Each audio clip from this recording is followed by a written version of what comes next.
तो आज हम गणपति बप्पा के आगमन यानी गणेश चतुर्थी 2025 से जुड़ी कुछ खास जानकारी खंगाल रहे हैं। हमारे पास जो स्रोत हैं वो मुख्य रूप से तिथियों, शुभ मुहूर्त और पूजा की विधि पर ही केंद्रित है। तो कोशिश रहेगी कि इनमें से सबसे जरूरी बातें निकाल ली जाएं ताकि भाई त्योहार की तैयारी ठीक से हो सके। सबसे पहले तारीखों की बात करते हैं। पंचांग के हिसाब से चतुर्थी तिथि लग तो रही है 26 अगस्त 2025 को दोपहर में करीब 3:01 से, और ये अगले दिन यानी 27 अगस्त की शाम 5:30 तक रहेगी। अब इसमें खास बात यह है कि भले ही तिथि 26 को शुरू हो जाए, ज्यादातर स्रोत कह रहे हैं कि 27 अगस्त ही मुख्य पूजा और मूर्ति स्थापना के लिए सबसे सही दिन है। हाँ, और इसका एक कारण है। हिंदू धर्म में ना उदय तिथि को बहुत महत्व दिया जाता है। मतलब जिस दिन सूर्योदय के समय जो तिथि हो, तो 27 अगस्त को सूर्योदय के समय चतुर्थी तिथि रहेगी। इसीलिए वही मुख्य पर्व का दिन माना जा रहा है। और हाँ, तिथियों के साथ साथ समय का चुनाव वो और भी जरूरी हो जाता है, जैसा कि स्रोत बताते हैं। गणेश स्थापना के लिए जो सबसे बढ़िया मुहूर्त है ना, वो 27 अगस्त को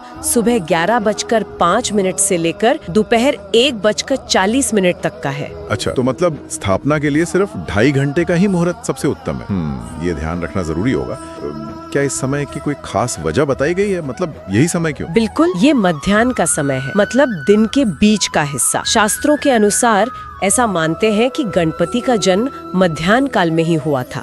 इसीलिए इस समय उनकी स्थापना और पूजा करना अत्यंत शुभ माना जाता है। मान्यता तो यही है कि इससे घर में सुख, शांति, समृद्धि आती है। समझ गया। ओके, तो मुहूर्त तो एकदम साफ है। अब देखते हैं कि इन स्रोतों में पूजा विधि के किन खास पहलुओं पर जोर दिया गया है। शुरुआत तो शायद जगह की साफ सफाई और सजावट से ही होती होगी, है ना? हाँ बिल्कुल। सबसे पहले पूजा स्थल को पवित्र और स्वच्छ करना होता है। फिर गणेश जी की मिट्टी की नई प्रतिमा, ये ध्यान रखना है मिट्टी की, उसे एक चौकी पर लाल कपड़ा बिछाकर स्थापित करना होता है। इसके बाद कलश स्थापना होती है, मतलब पवित्र जल से भरा एक पात्र, उसे विधि पूर्वक स्थापित करते हैं। और फिर दीप जलाना, ये बहुत महत्वपूर्ण कदम है। ये पूजा के शुरू होने का संकेत देते हैं। और फिर गणपति को क्या अर्पित किया जाता है? स्रोतों में कुछ खास चीजों का जिक्र है क्या, जैसे भोग वगैरह? जरूर। बप्पा को दुर्वा घास, जो उनकी पसंदीदा मानी जाती है और कहते हैं शीतलता देती है, वो जरूर चढ़ानी चाहिए। लाल फूल, सिंदूर, ये सब चढ़ता है। और हाँ, मोदक का तो विशेष महत्व बताया गया है।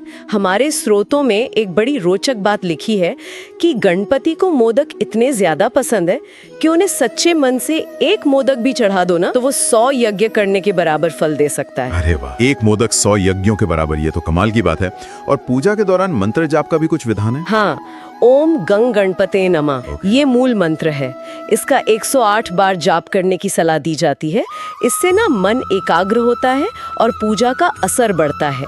और आखिर में गणेश जी की आरती गानी चाहिए, कर्पूर जलाकर, और फिर प्रसाद सब में बांटना चाहिए। पूजा विधि तो काफी विस्तृत है, सही कहा।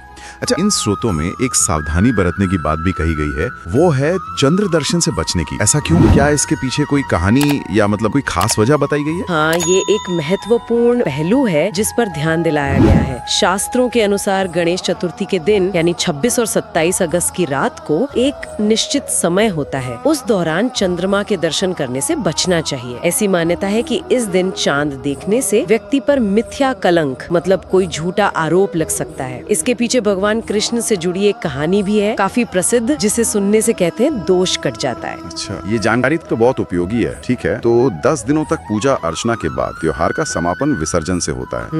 उसका भी अपना एक गहरा अर्थ है शायद। विसर्जन हमें जीवन की नश्वरता का एहसास कराता है कि जो आया है उसे जाना है, लेकिन ये अंत नहीं है। ये बप्पा के अगले बरस फिर से आकर हमारे विघ्नों को हरने के वादे की आशा भी जगाता है। उनका जाना भी एक तरह से ये संदेश देता है, मैं फिर आऊंगा। तो अगर हम सारी जानकारी को जल्दी से समेटें तो मुख्य बातें ये हैं। गणेश चतुर्थी की मुख्य पूजा 27 अगस्त 2025 को है। मूर्ति स्थापना का सबसे शुभ मुहूर्त सुबह 11:05 से दोपहर 1:40 तक। पूजा में दूर्वा और मोदक जरूर शामिल करें, इनका खास महत्व है।